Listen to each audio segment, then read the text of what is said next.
Bom dia a meus amados irmãos e irmãs. É mais um momento que Deus aí nos dá a oportunidade de estar falando um pouco mais dele agora sobre a escola dominical, né? Eu quero trazer aos amados irmãos sobre o avivamento no Brasil. Amém? E creio que vai ser um tempo assim maravilhoso, né? O avivamento pentecostal no Brasil. E essa foi uma lição dada no dia 26 de fevereiro de 2023, a lição 9 da Escola Dominical da CPAD. E quero estar aí com os amados irmãos falando sobre assunto de avivamento. Creio que vai ser uma bênção esse tempinho que nós vamos tirar aí para estar com Deus, esperando que Deus esteja aí falando conosco de um modo assim sobrenatural. Amém? Mas antes eu quero fazer uma oração aqui, pedindo a Deus o seu conforto, pedindo a Deus sabedoria e que Ele venha aí nos renovar. Pai Santo, Pai querido, Pai amado, muito obrigado a Deus por esse amanhecer, muito obrigado a Deus por essa oportunidade de nós estarmos falando do Teu grande amor, do Teu grande mover.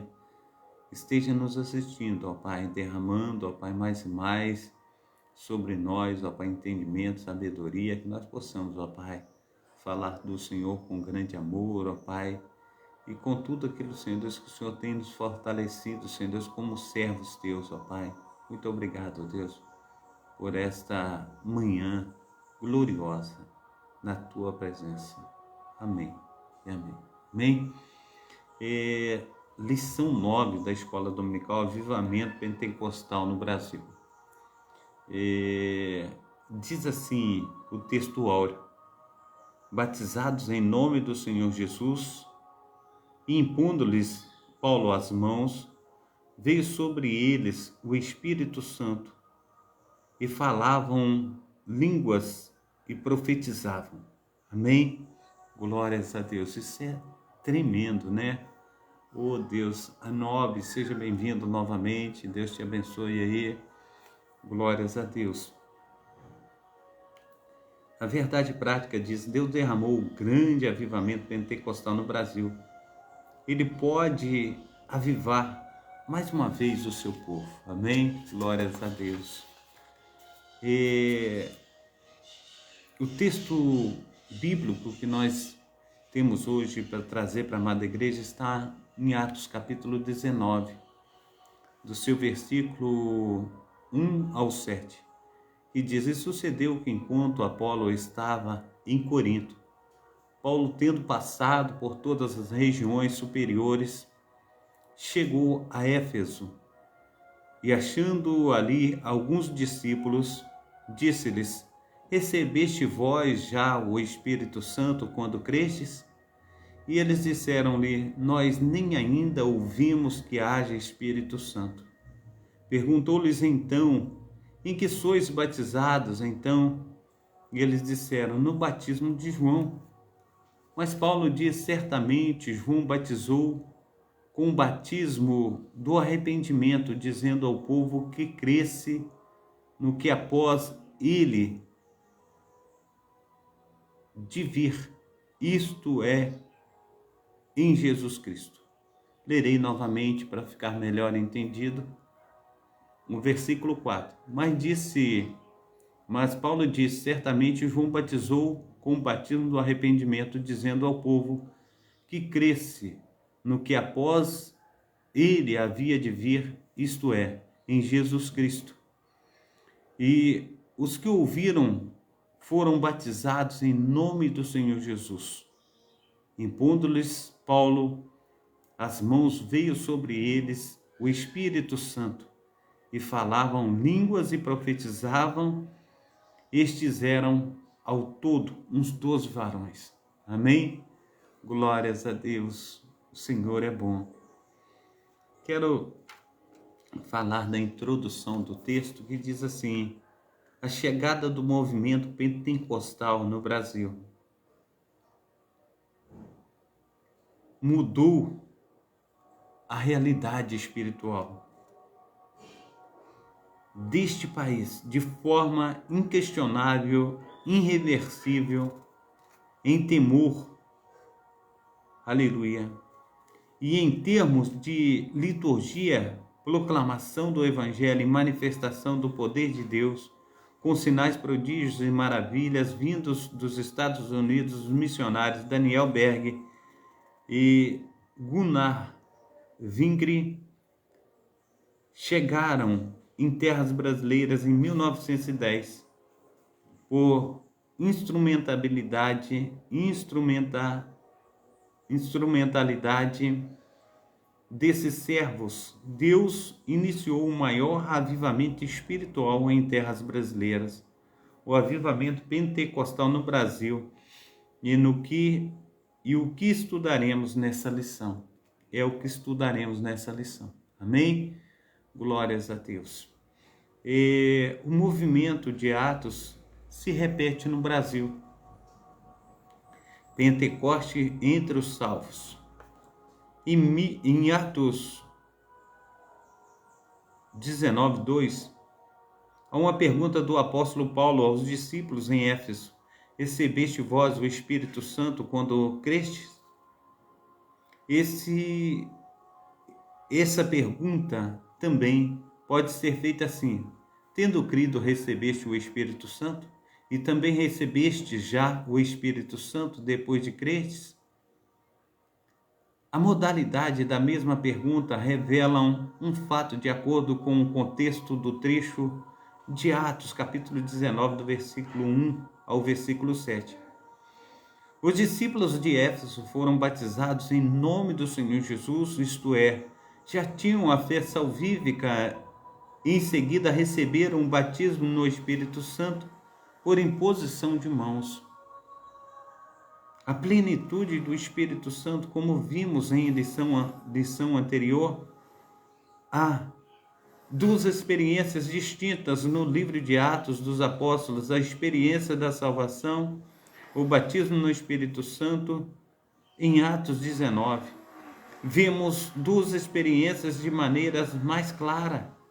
Primeiro, os discípulos foram batizados em águas e depois receberam o Espírito Santo com imposição de mãos. Esse recebimento teve evidências físicas de línguas e profecias. A experiência do batismo no Espírito Santo é tão distinta da salvação que aquela que pode ser identificada fisicamente por meio de línguas, como confirmação do dom de Deus. Foi o que aconteceu com os discípulos em Éfeso. Chamados por Deus, algo semelhante aconteceu aqui no Brasil, por intermédio de Daniel Berg e Gunnar Vingre. Pela direção de Deus, os dois missionários suecos chegaram ao Brasil. Os dois missionários suecos chegaram ao Brasil em 19 de novembro de 1910, no início do século XX. Predominava a existência das igrejas históricas ou tradicionais. Consequentemente, havia muitos cristãos que experimentaram a salvação em Cristo, mas não, aleluia, e nunca haviam experimentado o batismo no Espírito. Tal qual os primeiros crentes em Atos, Deus usou Daniel Berg e Gunnar Vingre para mostrar a esses cristãos que eles não podiam mais ignorar a pessoa bendita do Espírito Santo, as experiências gloriosas de Atos dos Apóstolos passariam a se repetir em terras brasileiras. Era possível ser um cristão mais fervoroso, espiritualmente falando. Glórias a Deus. O Senhor é maravilhoso, né? E nós precisamos experimentar tudo que esse Deus tem trago sobre a minha vida, sobre a tua vida, Então, a sinopse do texto 1, ela diz assim, no Brasil houve um chamado de Deus para um povo que viesse, ou que vivesse na plenitude do Espírito Santo. Quem quer viver na plenitude do Espírito Santo? Eu quero, e você? É tremendo isso. No 2 ele diz assim, o nascimento de um movimento, a pregação do avivamento pentecostal, a pregação dos missionários chamou a atenção das igrejas tradicionais, causando incômodo e preocupação. Eles não foram bem aceitos pelos pastores das igrejas históricas. A irmã Celina de Albuquerque, membro de uma igreja tradicional, aceitou a mensagem do batismo no Espírito Santo e tomou a decisão de ficar em casa orando a Deus para que ele confirmasse se aquela doutrina estava correta. Assim, a irmã Celina de Albuquerque recebeu o dom, aleluia, de Deus, e por isso é considerada a primeira brasileira batizada no Espírito Santo no nosso país. Glórias a Deus. O Espírito Santo fará a sua obra se confiarmos e incentivarmos as pessoas a permiti-la. Tenho vibrado com a visita de diversos países ao encontrar moças e rapazes inteligentes, espirituais e cheios do zelo à volta de Jesus. Cada um de nós deve estar grato a Deus para fazer parte desse movimento. Abra o coração ao Espírito Santo e permita-lhe fazer sua obra através de você. Amplie mais o seu conhecimento, lendo o avivamento pentecostal. Aleluia. Glórias no nome santo do nosso Senhor e Salvador Jesus Cristo. Se houve peregrinações, dificuldades no início da obra, também houve intervenções gloriosas de nosso Deus na vida do seu povo. E isso, meu amado irmão, minha amada irmã, nós precisamos, no nome santo do nosso Senhor e Salvador Jesus Cristo, ser revestido pela pessoa de Cristo. Nós precisamos, no nome santo do nosso Senhor e Salvador Jesus Cristo, falar: o Senhor tem liberdade de agir na minha vida, pois eu quero fazer a tua obra com intensidade, eu quero fazer a tua obra intensamente, amém? Então outros irmãos se juntaram a ela e foram também batizados no Espírito Santo. Infelizmente, a direção da igreja da qual esses irmãos faziam parte não concordou com aquele avivamento espiritual e promoveu uma reunião para confirmar quem estaria de acordo com a mensagem dos missionários. Nessa reunião, 9 irmãos se levantaram e foram convidados para deixar a igreja. Assim inicia uma história de perseguição que marcaria o movimento pentecostal no Brasil, o crescimento e a perseguição. As perseguições contra os pentecostais eram grandes, conforme Jesus disse, Marcos capítulo 5, verso 10, e elas não davam na esfera litúrgica, entre outras. Por exemplo, nos primeiros batismos, aleluia, no Pará, alguns inimigos da obra tentaram impedir o ato batismal. Há registro de que um deles até sacou um punhal para investir contra os missionários Gunavingre. Foi a irmã Celina que impediu o crime, jogando-se na frente do miliante. Outros registros mostram que em Mosqueiro, no interior dos estados, aleluia, do estado, uma casa de pregação foi cercada e apedrejada. Os crentes tiveram de sair para se proteger. Histórias como essas são abundantes no desdobramento do movimento pentecostal no Brasil. Entretanto, o Senhor deu muito livramento ao seu povo. Curas divinas, se houve, aleluia, perseguições e dificuldades no início da obra, também houve intervenção gloriosa de Deus na vida do seu povo.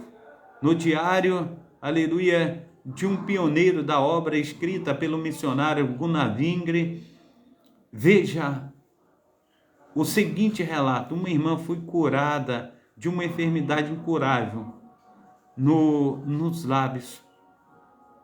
Um homem paralítico que estava moribundo e não podia mais, aleluia, falar, foi curado e veio depois para, aleluia, nossos cultos. Uma criança que estava moribunda, com febre, foi curada. Um homem da idade que sofrera com hérnia por 9 anos foi curado. Um outro que havia estado enfermo muitos meses com febre, tinha todo o seu corpo inchado, foi tanto, aleluia, curado, foi portanto curado, como, aleluia, batizado com o Espírito Santo, aleluia, ele também recebeu o dom, aleluia, de profecia. Um homem que viu, aleluia, seu filho morrer, tornou-o imediatamente nos braços e começou a invocar o nome do Senhor. Imediatamente a criança voltou à vida. A esposa, quando viu o que aconteceu, se entregou ao Senhor. Esses são alguns de muitos sinais poderosos que marcaram o avivamento pentecostal no Brasil. Eram os sinais que Deus confirmaria, aleluia, a pregação dos nossos primeiros missionários. O nascimento do novo movimento no Brasil teve a pregação pentecostal, crescimento, perseguição, curas divinas. Deus, ele faz a obra, aleluia, no nome santo do nosso Senhor e Salvador Jesus Cristo. E os pentecostais enfatizam uma experiência pós-conversão, conhecidas como batismo no Espírito Santo. A singularidade do ensino dos pentecostais, contudo, é que os dons do Espírito, o chamariz mata, devem normalmente acompanhar esta experiência de batismo e continuar a manifestação na vida do crente, na igreja.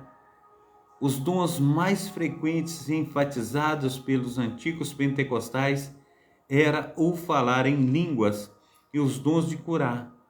O ensino da evidência inicial e o ponto central da teologia da maioria das igrejas pentecostais clássicas em todo o mundo. Estes ensinos enfatizam que o falar em línguas, glossolalia, desconhecidas do falante, é o primeiro sinal necessário para saber que alguém recebeu experiência pentecostal.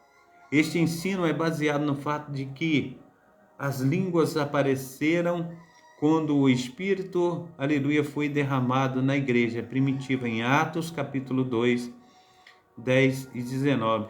Estão implícitas em Atos capítulo 8 e 9. A expansão do avivamento pentecostal. Um modelo centrífugo, o avivamento espiritual, faz com que a nossa igreja no Brasil buscasse um modelo de crescimento centrífugo, ou seja, de dentro para fora. Desculpa, e começaram cultos numa casa, num pequeno salão, num bairro, numa cidade. Os pentecostais evangelizavam pelas ruas, casas, escolas, hospitais.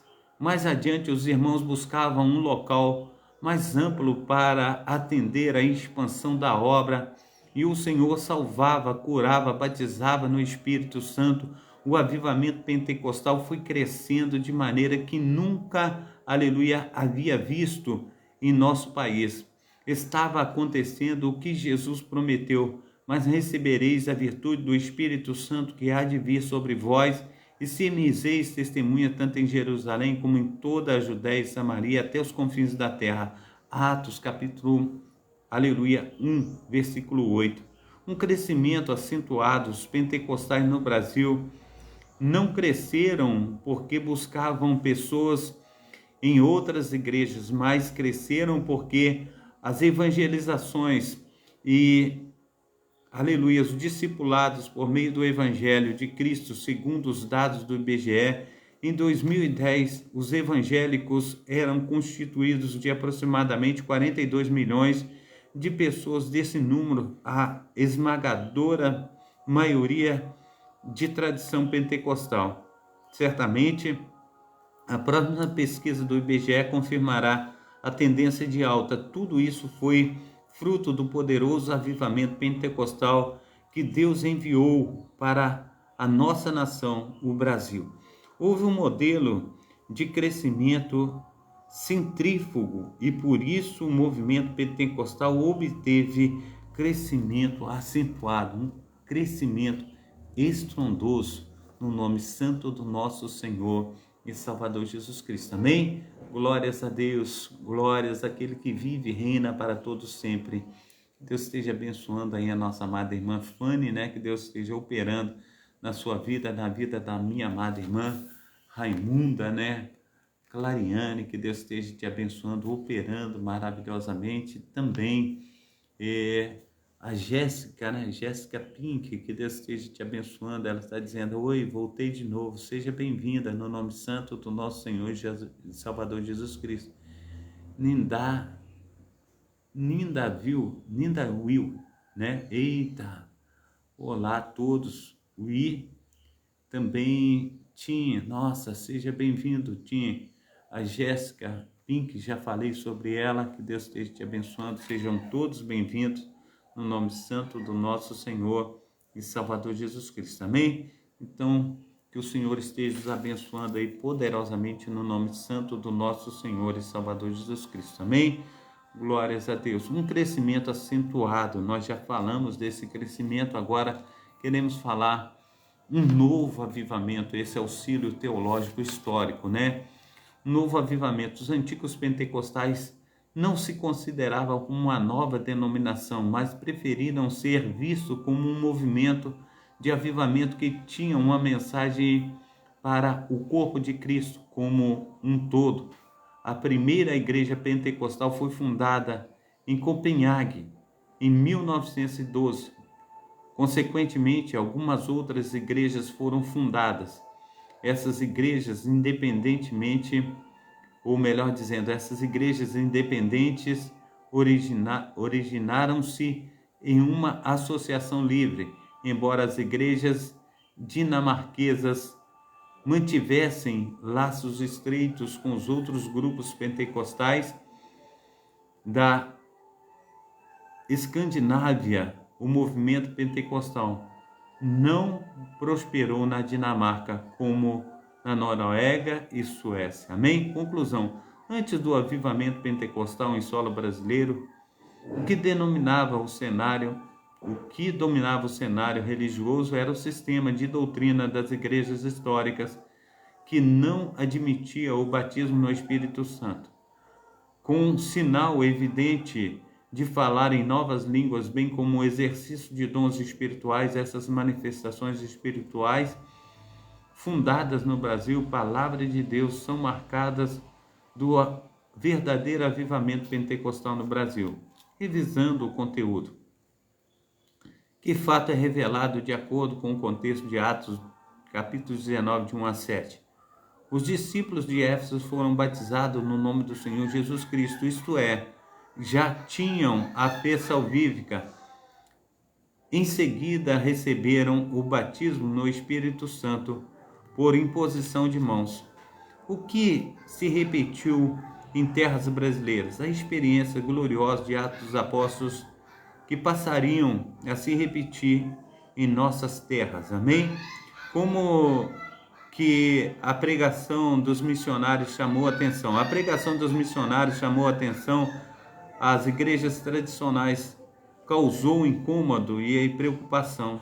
Elas não foram bem aceitas pelos pastores das igrejas históricas. Cite um caso de cura, aleluia, divina, descrito no diário de um pioneiro.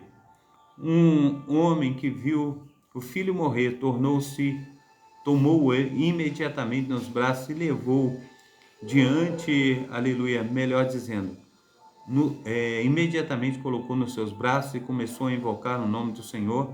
Imediatamente a criança voltou à vida. Que modelo de crescimento esteve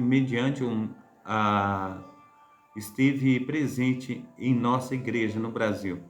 O avivamento espiritual fez que a nossa igreja no Brasil buscasse um modelo de crescimento centrífugo, ou seja, de dentro para fora. Amém?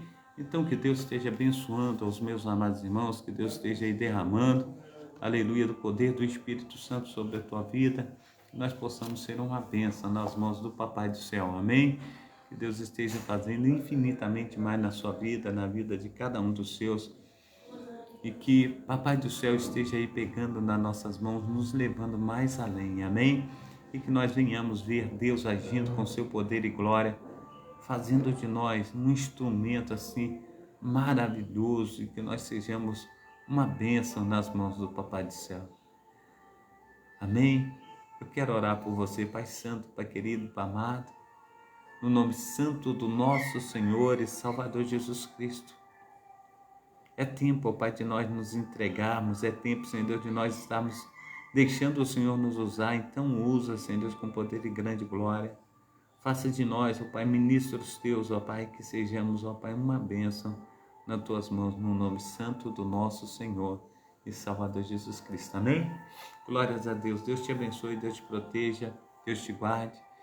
E até às 19 horas, quando nós estaremos juntos novamente, no culto de cura e libertação. Esteja orando pelo pastor Carlos, esteja orando pelos amados irmãos, que nós sejamos uma bênção nas mãos do Deus de Abraão, do Deus de Isaac, do Deus de Israel. Amém? Abração a todos.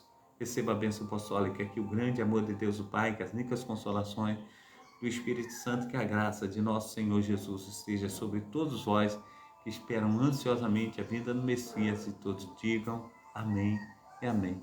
Deus abençoe, Enia. Deus esteja abençoando todos os amados irmãos, em nome de Jesus.